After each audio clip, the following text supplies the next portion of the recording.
The pilot's lounge lay hidden deep within the airport's restricted zone, as quiet as an oasis in the middle of a storm.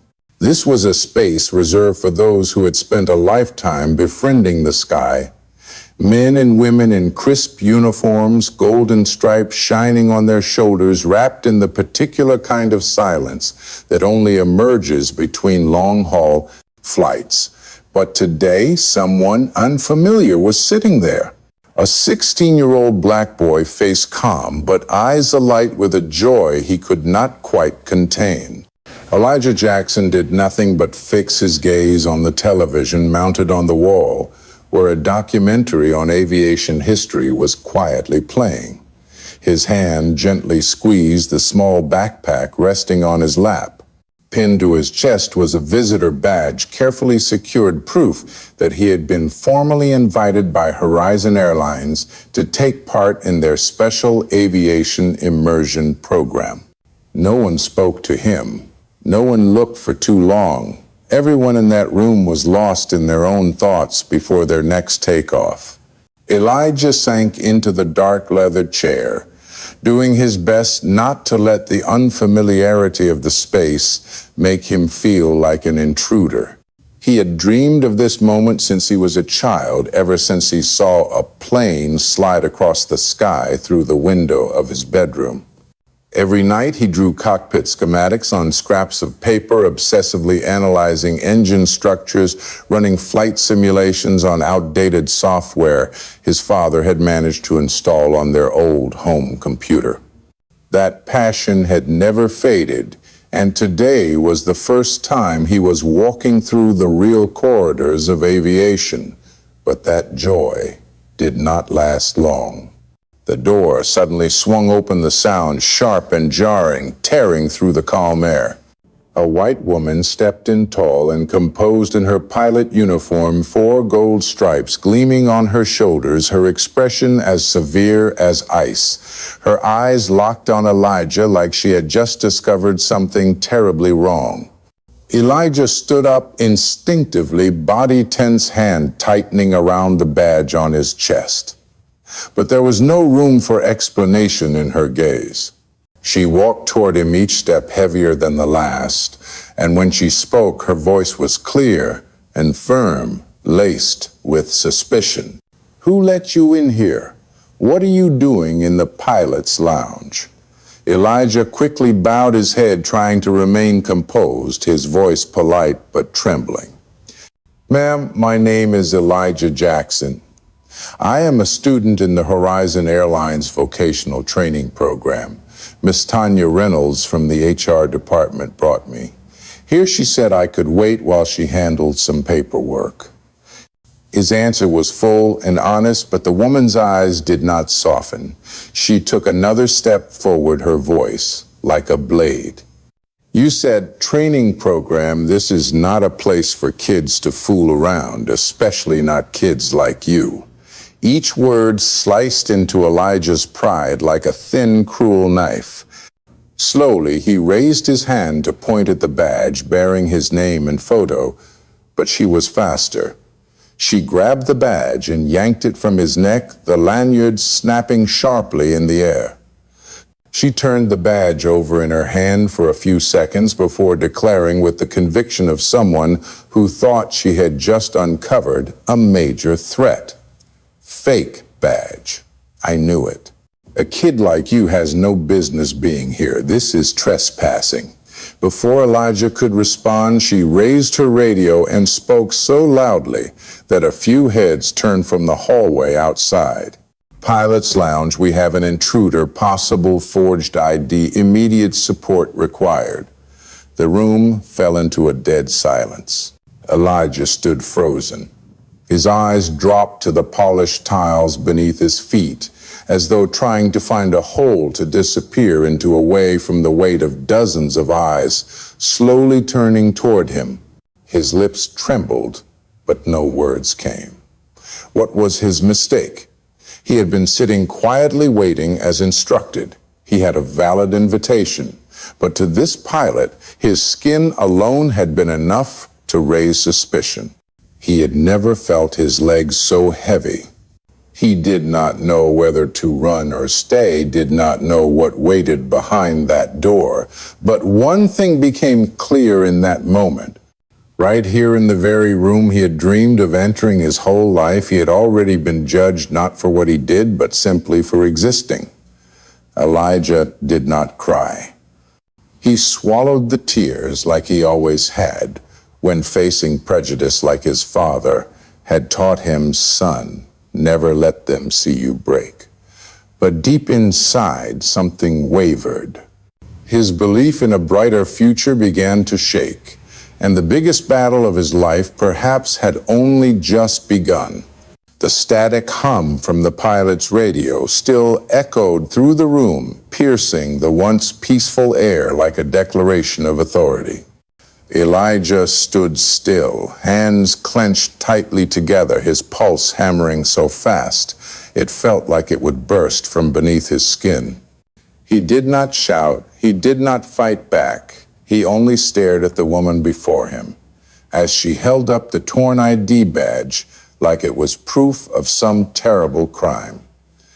Everything he had worked for, the result of years of effort and dreams, now twisted into evidence for a shameless accusation. He wanted to scream to protest, but the only sound that came was the heavy beat of footsteps rushing down the hallway, carrying with them the weight of a storm built from prejudice. The door swung open again.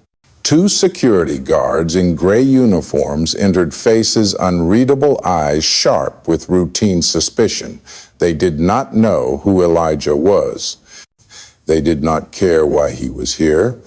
All they had heard through the radio was that an intruder had been reported a suspect with a fake ID trespassing in a restricted area, and that was all they needed to act. In a space usually walked only by seasoned professionals, Elijah Jackson, a 16-year-old black boy, now stood as the center of unwanted attention. One of the men stepped forward, voice low and firm. "Young man, please come with us so we can verify your identity." Elijah instinctively stepped back, not in defiance, but because his entire body was trembling with fear. His voice barely rose above a whisper. "Sir, I was allowed, and I am part of the Career Exploration Program. This badge was given to me by Miss Tanya Reynolds. She just stepped out for a moment." The guard didn't respond right away. He glanced over at the pilot, the so-called witness. She nodded slowly, her eyes as cold and flat as glass. With a slight shrug, she said with disdain, "I have worked here over 20 years, and never, not once, has a student been allowed in the pilot's lounge without a supervisor. That badge is obviously fake." Her words were like a second blade, sharper and colder, slicing deeper into Elijah's heart.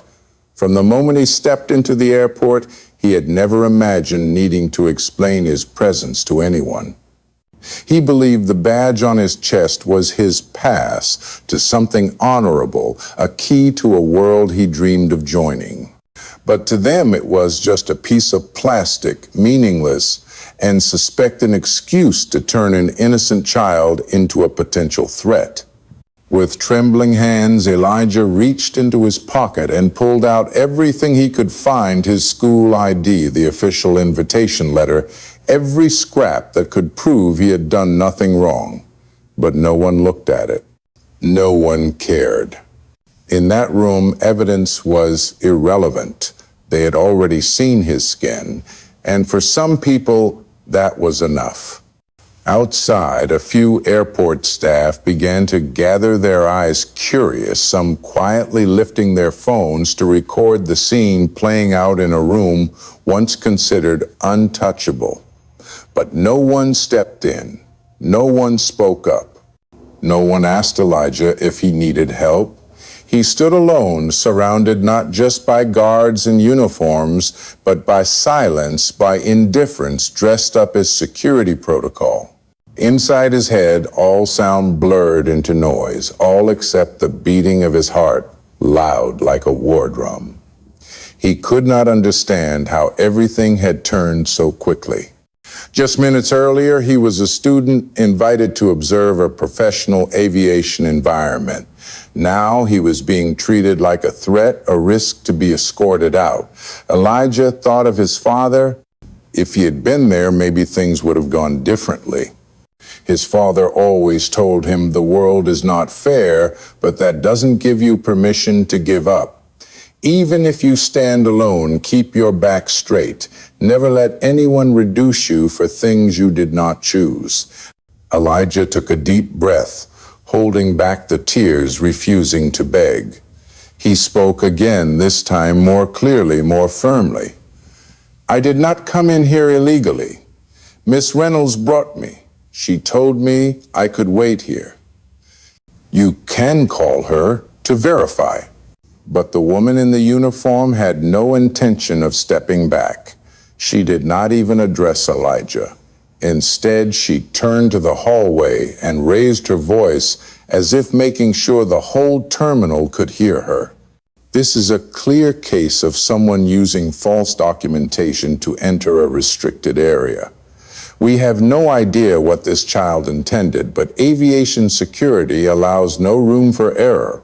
With those words, Elijah was transformed from a student into a security threat.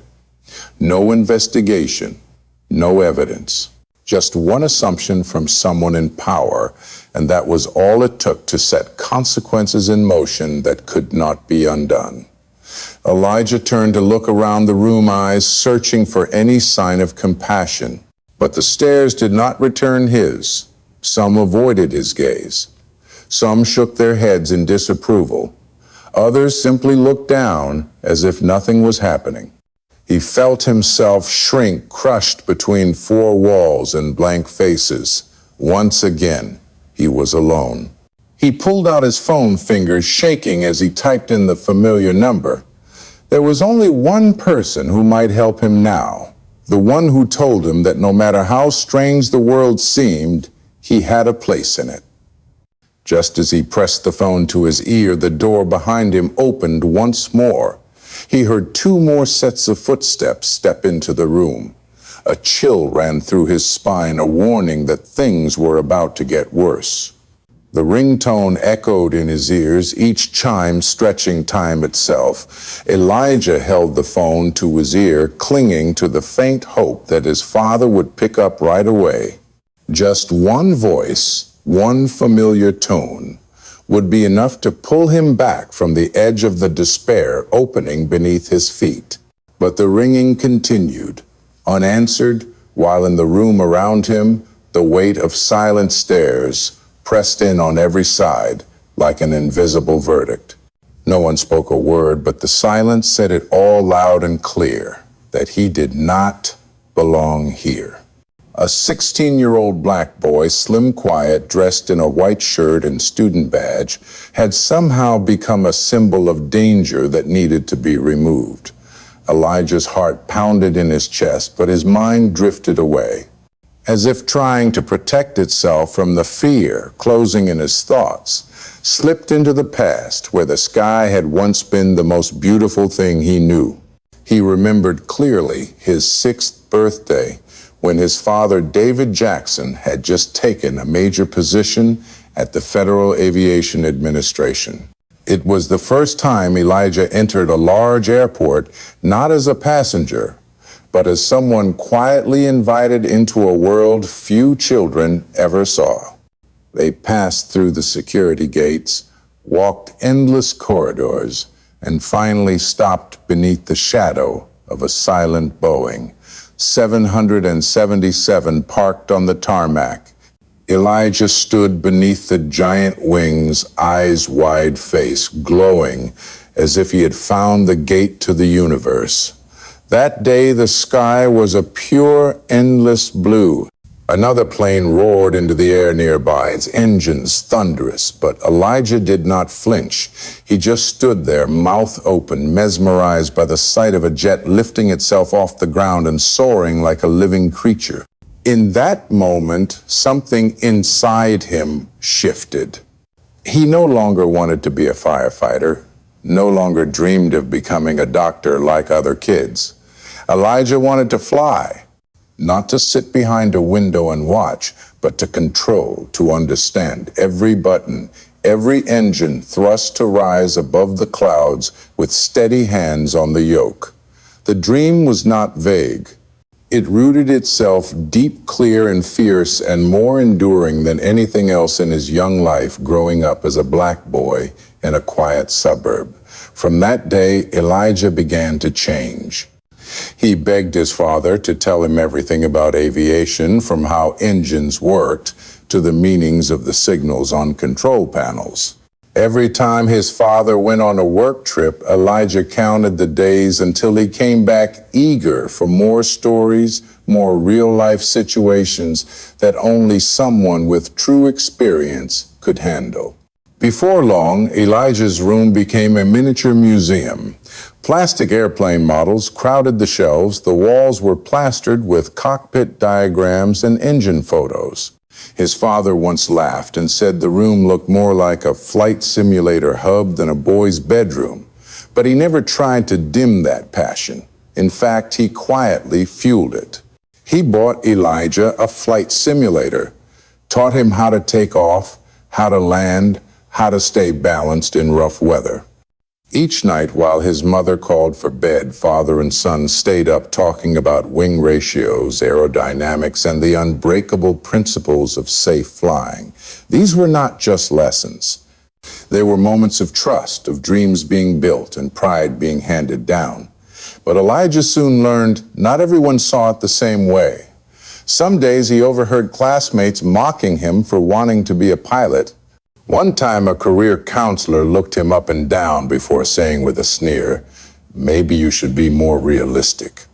At first these things stung, but his father always appeared when it mattered most. He never said much.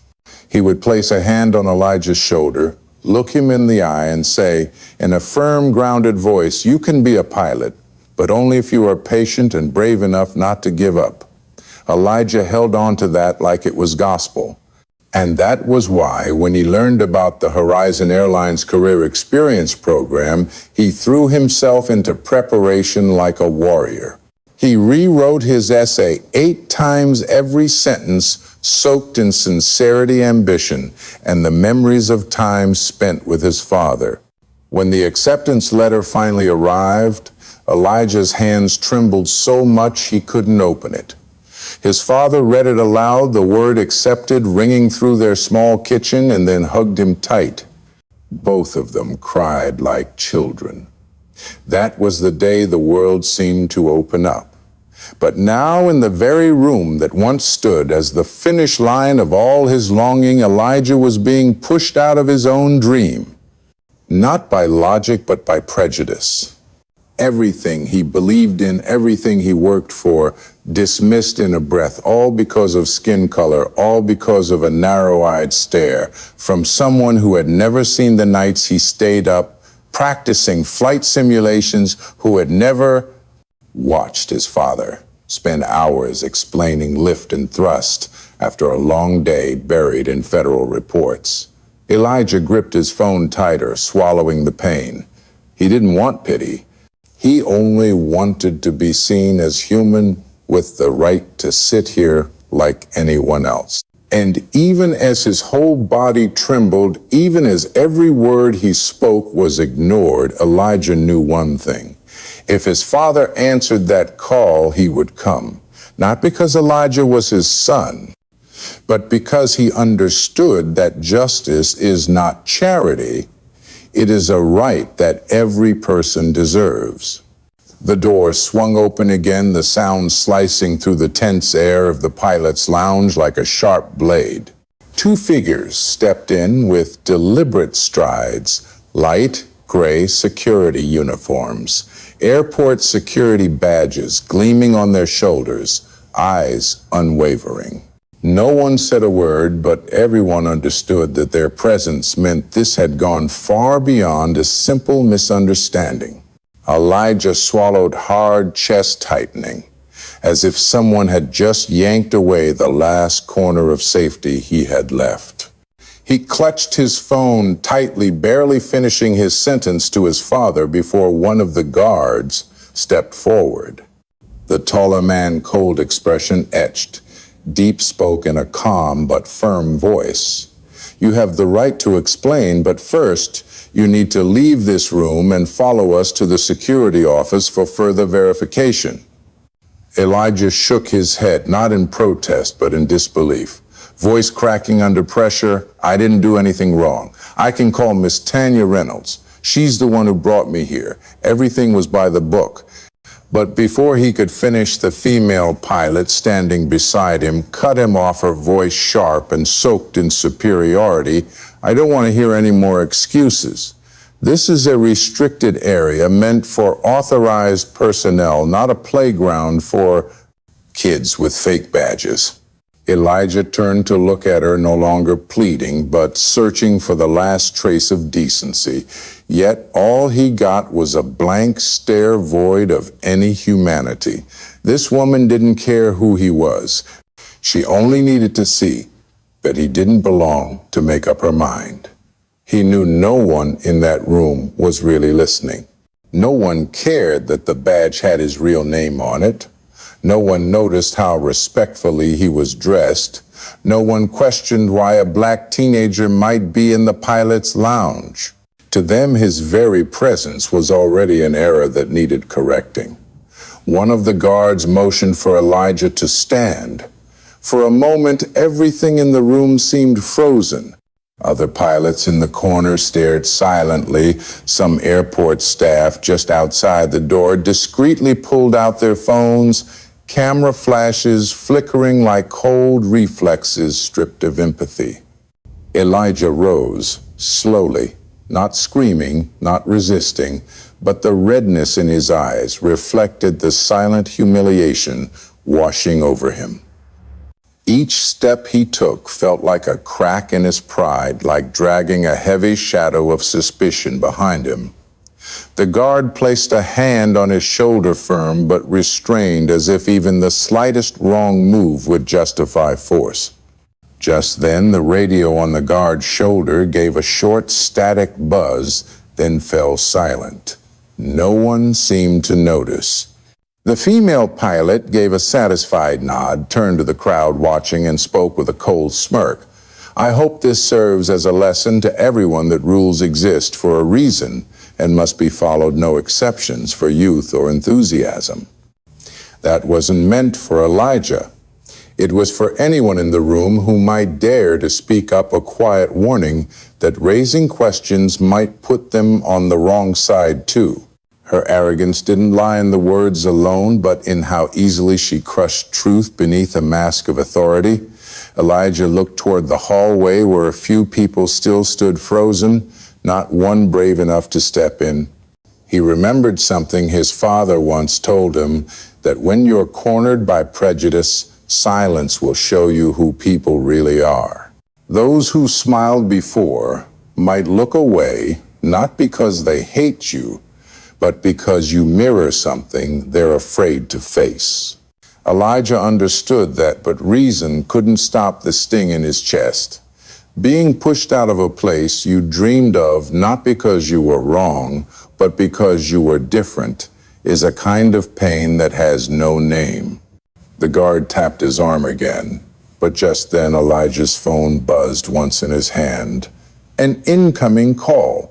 On the screen was the name of the only person he needed more than anything right now. Elijah stared at it, hand trembling, as he lifted the phone to his ear. The voice on the other end came through deep and steady, familiar enough to make Elijah's whole body go soft. "Elijah, what's going on? I'm on my way." He couldn't answer. Only one word escaped his lips, raw and broken: "Dad." And the tears came. He couldn't stop them this time. The crowd heard him cry out, but said nothing. Some whispered. A few exchanged uncertain glances. But Whitman smiled coldly and said loud enough for the room to hear, "Calling your dad. Huh? What's he gonna do, mop the floors for you? He's probably a janitor like the rest of them." That line hit like the final blow, driving Elijah to the lowest pit of shame. But this time he didn't fold. Elijah wiped his tears with the back of his hand, lifted his chin, and stared straight at the woman who stood as if holding the power of judgment. No shouting, no arguing, but in his gaze something had changed. He wasn't asking for justice, he was declaring it. She was wrong. She had always been wrong. He didn't need to scream it, didn't need to prove anything. Just standing there, not breaking, was already half the battle. He knew his father was coming, and unlike everyone else in that room, his father would not. His arm was still gently held by the guard phone pressed to his ear, and Elijah could hear every steady breath from the other end of the line. No shouting, no panic, just a short, calm sentence came through. Elijah, stay right there, I'm coming. That voice didn't need to be loud or angry to carry weight, because inside it was something stronger than any command. The unshakable conviction that no one had the right to belittle his son, especially not because of his skin color. Elijah didn't know how to respond, his throat tight. In that moment, the silence in the crowded room made him feel more than ever the isolation a black boy could face under suspicious stares and silent judgment. Whitman crossed her arms and slowly walked behind him, as if her very presence sealed the verdict. She paused, then said loud enough for all to hear, "I'm afraid your father rushing over won't change the fact that you violated security protocol." Her tone mixed forced professionalism with quiet triumph, as though Elijah's mistake didn't even need to be verified. It was written on his face the moment he walked into the pilot's lounge with skin and features that didn't match the majority. Those in the room stayed silent, some because they'd already been led into a foggy fear labeled airport security, and others because they lacked the courage to question a woman wearing 4 stripes on her shoulders. Elijah stood still, refusing to pull the phone from his ear, as if letting go would make him collapse. In his mind, he could already picture his father speeding through traffic face, locked in the same steady focus he wore in emergency board meetings, eyes glued to the clock. He didn't ask for details, didn't need them. He understood everything from his son's voice. And Elijah knew that if his father was on his way, then nothing would stop him from entering that room. Not titles, not rules, because his father had never compromised with injustice, especially not the kind hiding behind the mask of protocol. The guard noticed the rising tension, but kept his tone professional, asking quietly, "Would you like to leave the room to avoid making things worse?" Elijah looked up at him, saying nothing, but his eyes seemed to ask, "Do you really think I'm the problem here?" A flicker of hesitation crossed the guard's face, but he didn't answer. In moments like these, people rarely speak truth if it doesn't match the authority in the room. From a far corner, a young female staffer stepped in, spotted Elijah, then stepped back. She had seen Tanya Reynolds escort him into the lounge, but her eyes now wavered with uncertainty. She didn't know whether her voice would matter against Whitman's, or whether it would just make her the next target. She clutched her clipboard tighter, then turned away, shoulders stiff, like someone rejecting her last chance to stand for what was right.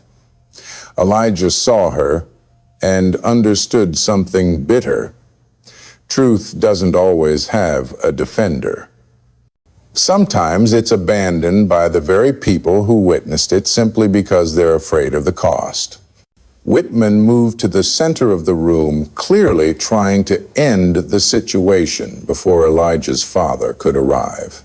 She ordered firmly, "If there is no official verification in the next 5 minutes, remove him. We cannot let this incident disrupt operations." Her words felt like a vice tightening around what little faith Elijah had left. But just then the guard's phone buzzed. he answered, and whatever he heard made his eyes widen. A moment later, he hung up, turned to his partner, and whispered something. The two men stood still, waiting like they knew something important was about to break through. And it did, in the form of a man in a black suit striding through the door with sharp eyes and a face impossible to mistake. He said nothing at first, just stepped in front of his son and placed a hand gently on his shoulder, a touch so steady it seemed to pump warmth back into Elijah's chest. Elijah didn't look away, didn't cry anymore. He only nodded slightly, a silent reply that needed no words. That man was David Jackson, head of the Federal Aviation Administration. And he had come not as a high-ranking official, but as a father carrying a presence powerful enough to tear through the prejudice choking the room. His gaze swept across the room and paused briefly on Whitman. No rage, no noise, just the kind of silent gravity that drains all air from a space. He spoke slowly, clearly, not needing volume to command attention. I am David Jackson, and this is my son. And I'm here today to remind everyone that no one has the right to strip a child of his dignity based on a single glance. Whitman went pale. Her lips parted as if to speak, but no words came out. Elijah still stood silently, but his eyes were different now. No longer filled with fear or trembling, but steady, rooted in a strength only unconditional love could awaken. He looked at his father like someone standing at the edge, who had just been pulled back by the one hand that never lets go. And with a voice soft but resolute, Elijah spoke just one sentence. Dad, I'm still standing just like you taught me. The moment David Jackson finished speaking, the entire room fell into a silence so heavy it felt like sound itself had been banned. No one moved. No one breathed too loudly. His presence alone seemed to strip them of the right to respond. It wasn't the title he carried or the shimmering badge pinned to his vest, but the weight behind every word he had spoken that held them in check. There was no mistaking anger for control, no confusing a man who came to argue with one who came to end the quiet boundaries that prejudice had drawn. David locked eyes with Whitman, not raising his voice, not accusing her, letting his presence alone be enough for everyone in that room to face themselves. Then he turned to the security guard, still holding Elijah's arm, and gave him a single look. The man let go immediately, as if his instincts had caught up and told him he had just crossed a line, not for lack of protocol, but for lack of courage to question what he wasn't sure of. Elijah exhaled but didn't step back. He stood firm, chin lifted, eyes scanning the faces around him. His father's presence wasn't just a rescue, it was the final test of his dignity. If he collapsed now, everything his father had taught him would mean nothing. But if he stayed strong, what had happened here would no longer be just a misunderstanding corrected. It would become a lesson for every piece of the system that let prejudice exist quietly behind the disguise of safety and procedure. Whitman said nothing. She turned to a senior pilot standing beside her, as if looking for an ally. But the man who had flown countless red eyes with her could only respond with a hesitant look. He couldn't find one valid reason to defend Whitman's actions without compromising his own integrity. His silence was the only protest he had the courage to offer in a room where power and bias had long held hands to shape the rules. David walked slowly toward his son, hands behind his back, a quiet gesture of restraint. His eyes swept the room, pausing briefly on every face, from the technician's unease to the young flight attendant still holding an untouched cup of coffee. No one escaped his gaze. No one could shake the feeling that they had been both witness and accomplice in a moment where wrong was obvious, yet no one had dared to speak.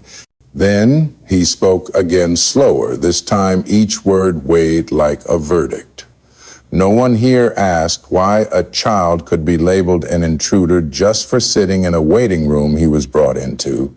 No one asked why a badge with his real name and a valid code was called fake just because the boy wearing it didn't look like who you expected. If you call that professionalism, then I respectfully disagree. His words doubled the weight in the room. People began shifting not because they wanted to confront the truth, but because they couldn't look it in the eye anymore. But truth no longer gave them that option.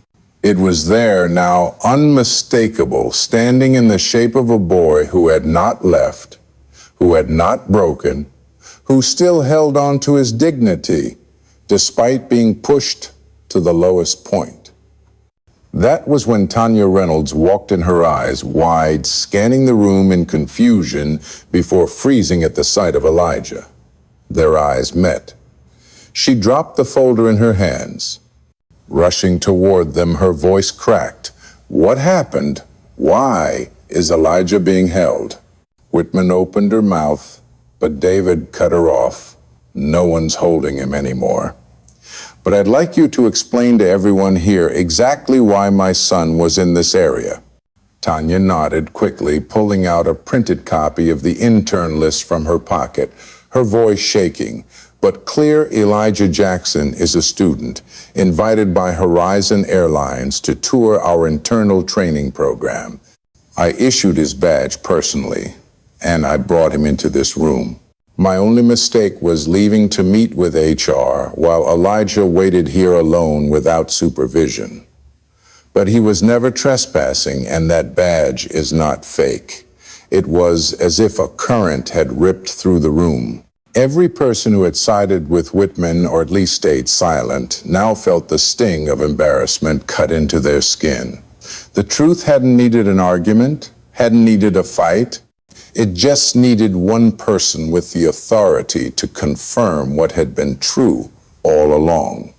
But what stung deeper was the fact that this truth wasn't new. It had always been there. No one had bothered to look.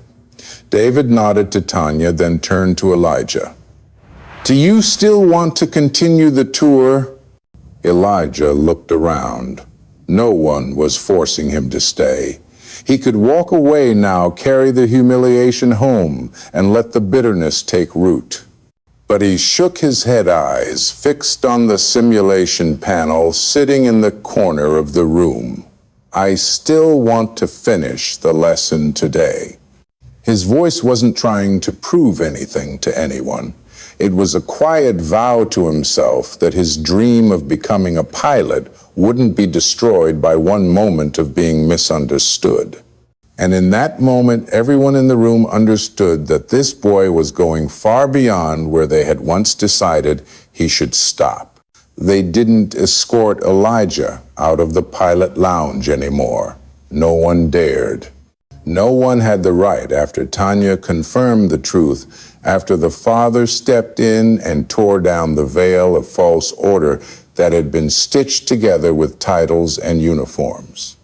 But the silence remained. It floated above the ceilings, clung to every chair, slipped through the eyes of those who believed they did no wrong because they only stood and watched.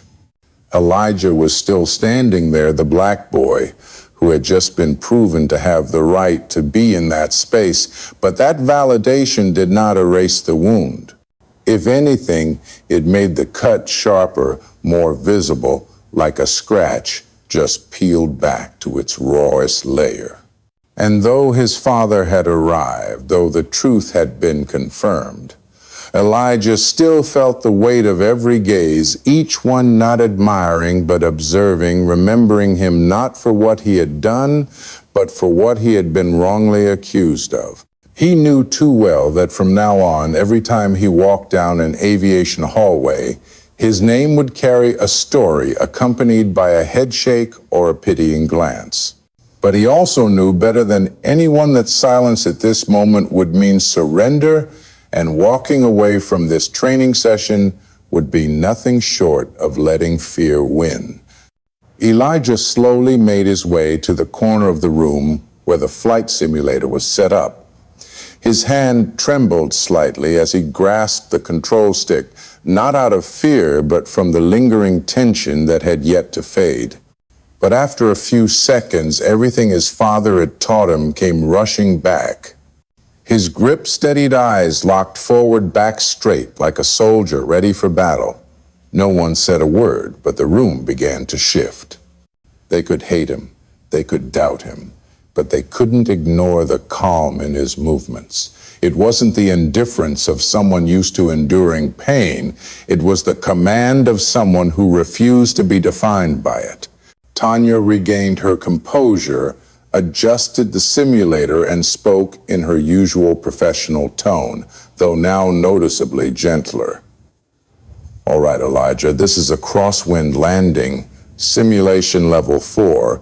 Winds. Test your flight control for the first 4 minutes. She didn't say much more. No need to soften the moment, she just let him do it. The entire room watched every motion he made. His hands rotated the control's eyes, fixed on the screen, shoulders steady. The flight path began to show. The metrics were stable. His heartbeat synced with the simulated engine hum growing louder.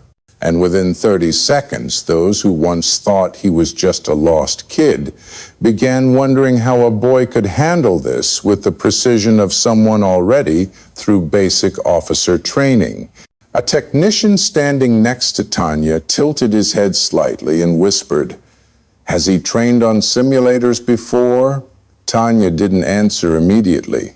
She just nodded, then replied with quiet pride, "He's been training with his father since he was 12.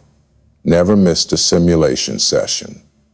Every weekend, instead of playing video games, he sat in front of a monitor and repeated emergency protocols hundreds of times, including signal loss and landing gear failure." The people nearby stirred. No one could take their eyes off the screen. For the first time that morning, the room wasn't a courtroom. It was an auditorium, silently witnessing a test no one had prepared for, but one that was being passed with flying colors. Whitman stood at the back. Her eyes no longer held defiance.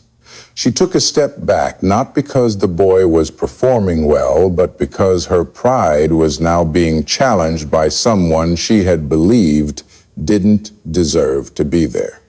But she stayed silent, because if she spoke now, she would make herself the loser. The greatest punishment for someone like Whitman was not to be reprimanded, but to be forced to watch someone she dismissed shine in the very space she tried to control. Elijah completed the first simulation round with an error rate lower than the training program average. Tanya saved the result, looked at him, didn't cheer, didn't praise, just nodded the way she always did with her top trainees. David Jackson stood leaning against the wall, hands clasped in front of him. He didn't smile, didn't say a word, just looked at his son with a gaze that said every lesson, every belief he ever taught had just been validated without needing a single defense. Elijah stepped down from the chair, didn't bow, didn't puff his chest. He just turned to Tanya and asked, "What about the night flying simulation? Can I try that?" She looked at him for a few seconds, then nodded. At the back of the room, a young female tech pulled out her phone and recorded a short clip. She didn't plan to post it online, but she knew this moment deserved to be remembered. Not because it was dramatic, but because justice had been restored quietly, but unmistakably. The air in the room had changed. Those who once doubted him were now starting to reflect on themselves. Not because Elijah had been proven innocent, but because he had made them all reconsider how they reacted when a child stood in the gray area between prejudice and truth.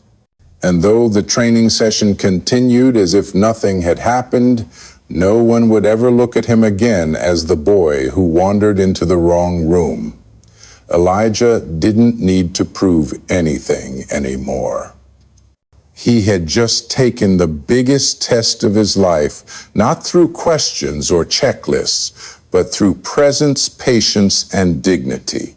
This was not a tour, this was a victory.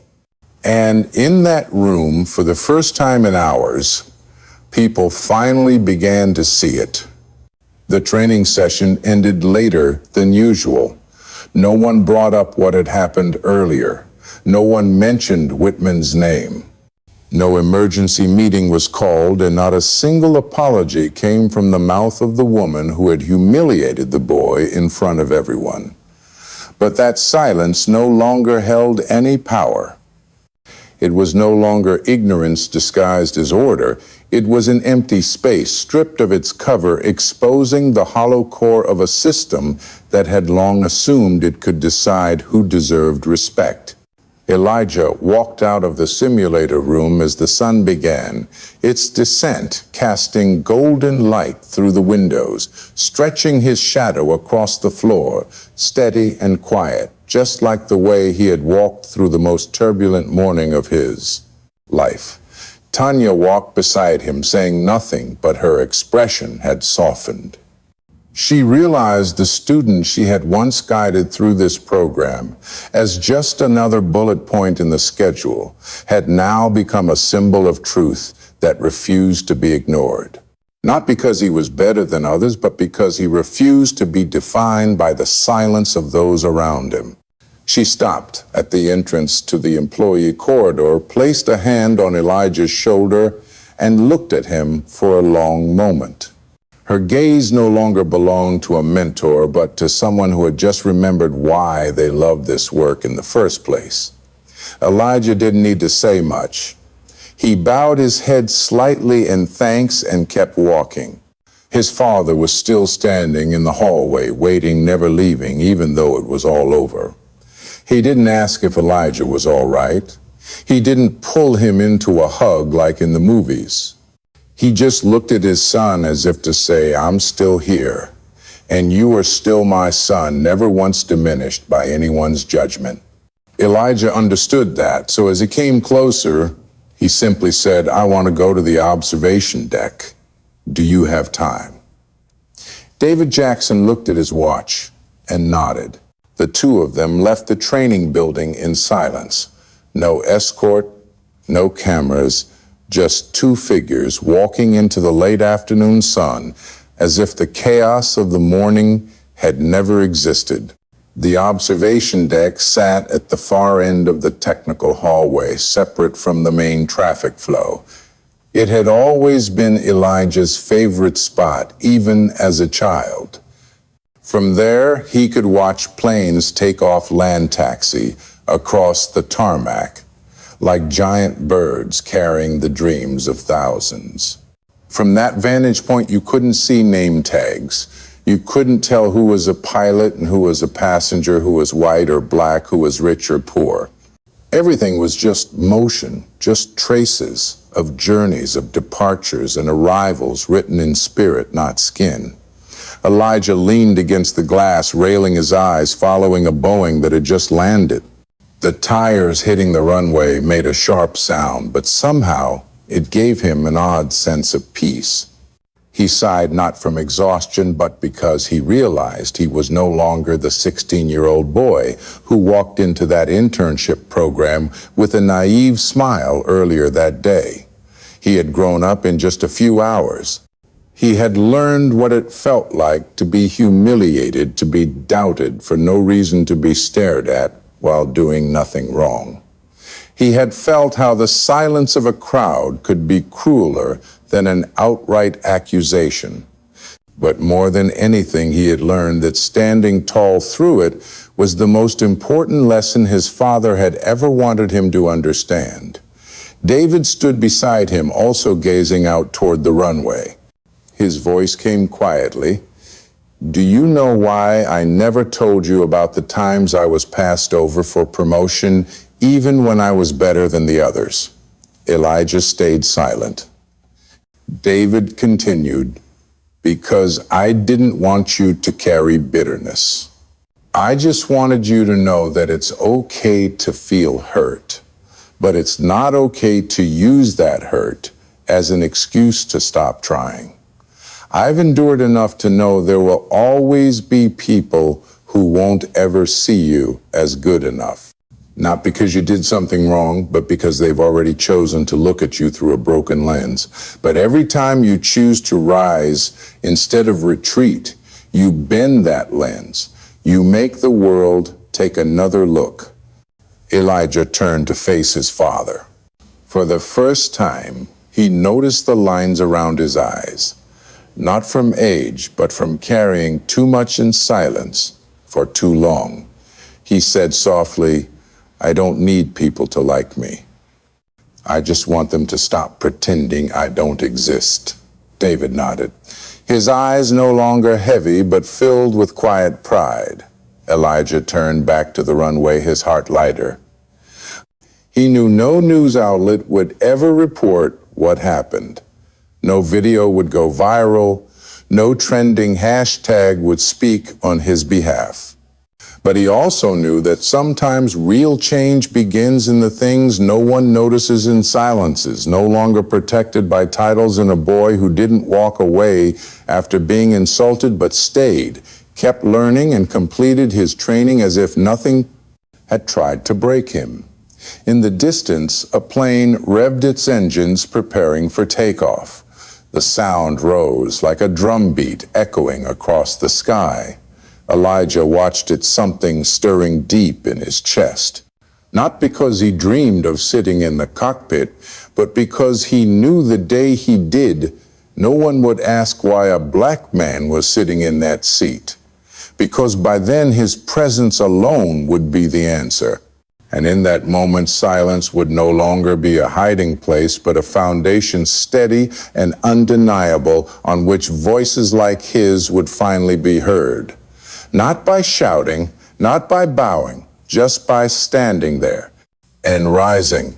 No one was reprimanded. No internal investigation report was issued. No apology email was drafted. The story of Elijah was folded away as if it had never happened. Those who witnessed that morning returned to their routines, walking past each other in the hallway like it had only been a minor hiccup in their busy schedule. But there was one person who couldn't leave it all behind. Whitman was not fired, nor was she demoted. But she felt it deeply, the shift. She was no longer at the center of that room. And that, more than anything, was the most silent punishment of all. The next day, when she entered the crew lounge, she saw that everyone had already gathered, chatting and exchanging glances with quiet excitement. But the moment she stepped in, the space shrank, the laughter faded, conversations trailed off. No one said anything disrespectful. No accusations were spoken, but their eyes no longer avoided hers. They looked straight at her, as if finally seeing the woman they had only known through her credentials and commands. The respect was gone. Only a hesitant distance remained. Whitman said nothing. She quietly sat in her usual spot, her fingers resting on the coffee cup without lifting it. Inside her was an emptiness she had never known. Not because her honor had been bruised, but because she now understood what no one dared to say. The trust had slipped from her hands, not with drama, but with short nods, turned away glances, and a silence that lingered without needing explanation. Whitman had always believed that mistakes could be fixed with discipline and performance. But this time, the damage was not in the outcome. It was in the people. Tanya remained in the training department. But since that day, she began receiving quiet thank you messages from other trainees. They didn't say much, just one line, "Thank you for not staying silent." Others didn't message her at all, but each time they passed her in the hallway, they nodded with a subtle formality. No one called her a hero, but they all understood if she hadn't returned at that moment, no one knew how far things could have gone. And more importantly, Elijah had become a quiet example, a reminder that a black child could carry dignity greater than the weight of an entire system. Meanwhile, small changes began to surface in the meetings upstairs. A new proposal was submitted to enhance unbiased assessments during trainee selection and training. It didn't mention the incident. It didn't name anyone. But every person reading it knew exactly why it existed. No one spoke of it aloud because no one wanted to admit that failure had unfolded under their watch. Yet that silent change carried more weight than any formal report ever could. As for Elijah, he returned to high school with a different spirit. At first, his classmates still teased him, calling him Baby Pilot, but within days, the jokes gave way to genuine curiosity. He became the student teachers asked to share his experience at Horizon, not because of the incident, but because of his outstanding simulator performance. It inspired teachers to encourage their students to pursue their dreams. Elijah didn't go into detail about what had happened. He only spoke of the greatest lesson he learned, that sometimes being in the right place with the wrong skin color could turn a door into a wall, and that the only way not to be crushed was to refuse to run. David Jackson kept his position. He didn't use his son's story to leverage influence, nor did he offer it to the media. He knew the truest form of power wasn't in headlines. It was in Elijah's growth. In a boy who once had to stand before powerful people and affirm his right to exist without shedding a tear, David didn't need to say much. Just seeing his son walk out the door with that same steady gaze was enough to know Elijah had made it through more than just one morning. He had crossed into something greater. And Whitman, she remained with the silence. No one accused her. No one officially questioned her. But she could feel it. She had become a name no one wanted to say out loud. Those who once admired her now kept just enough distance, not out of fear, but out of disappointment. The price for losing trust didn't come in scandal. It came in doors closing without a sound.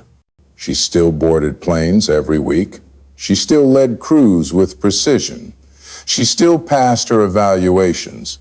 But the spark in her team's eyes was no longer there when they saw her name on the roster. One evening, sitting alone in a New York hotel room, staring out at the blinking airport lights beyond the glass, Whitman pulled a notepad from her coat pocket. She wrote 3 short lines in silence. I did not listen. I judged too quickly. I forgot how much we learn from humility. No one would read those words. She would never let anyone see them. But from that day on, she stopped cutting people off in meetings. She stopped brushing off trainee suggestions.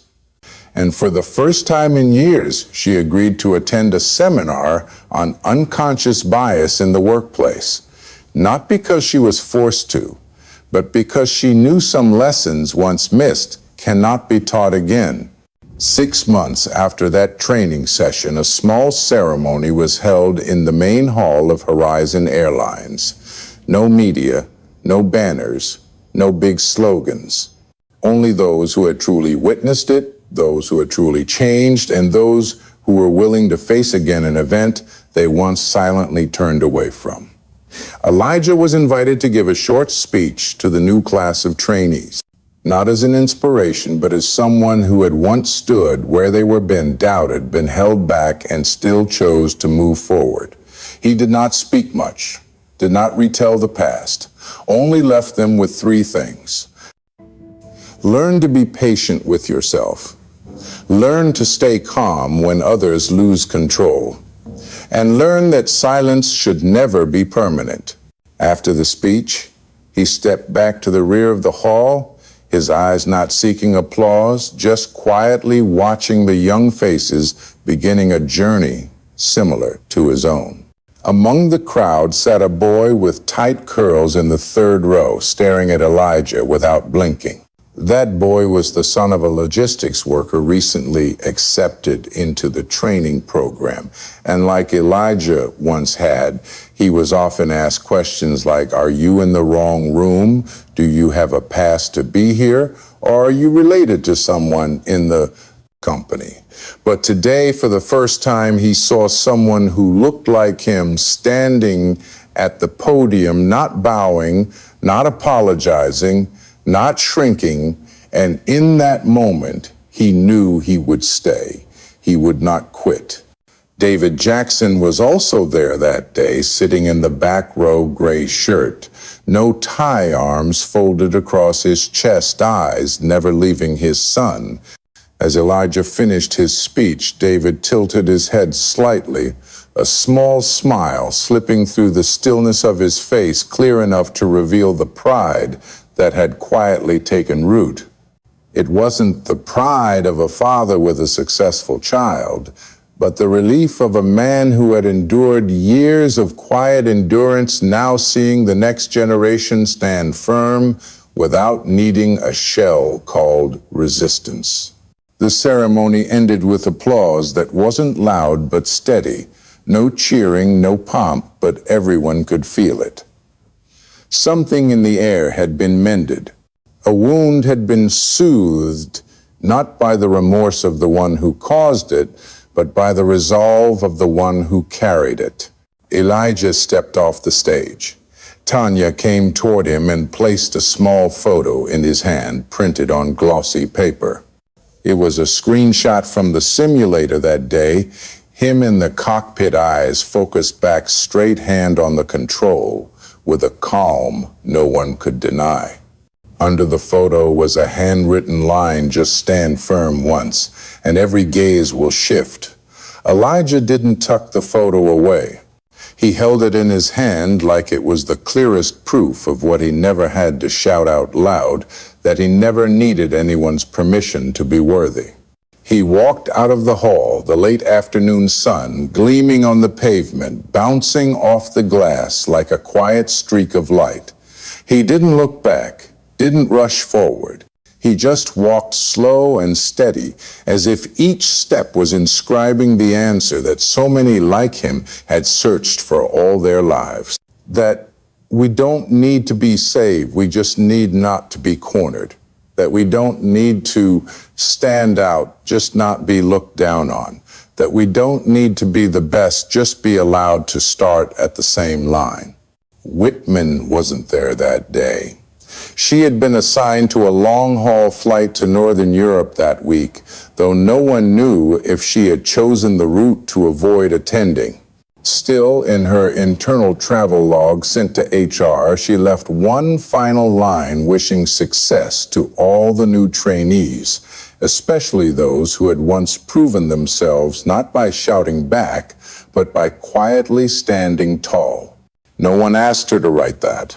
No one commented when they read it.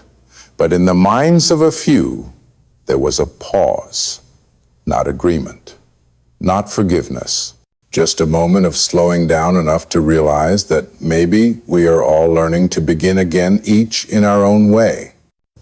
That day, after everyone had left, Elijah returned to the airport observation deck, standing alone behind the tall glass, watching the runway.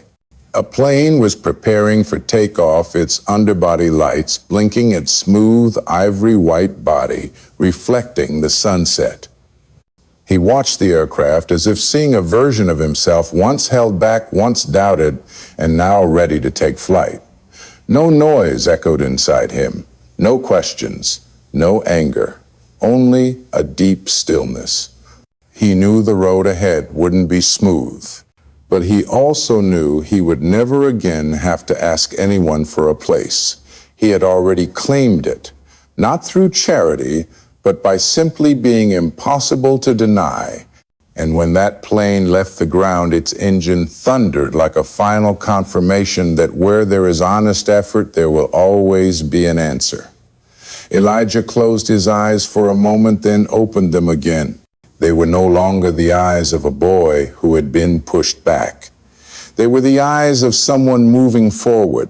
No audience needed, no welcome required, just the sky waiting.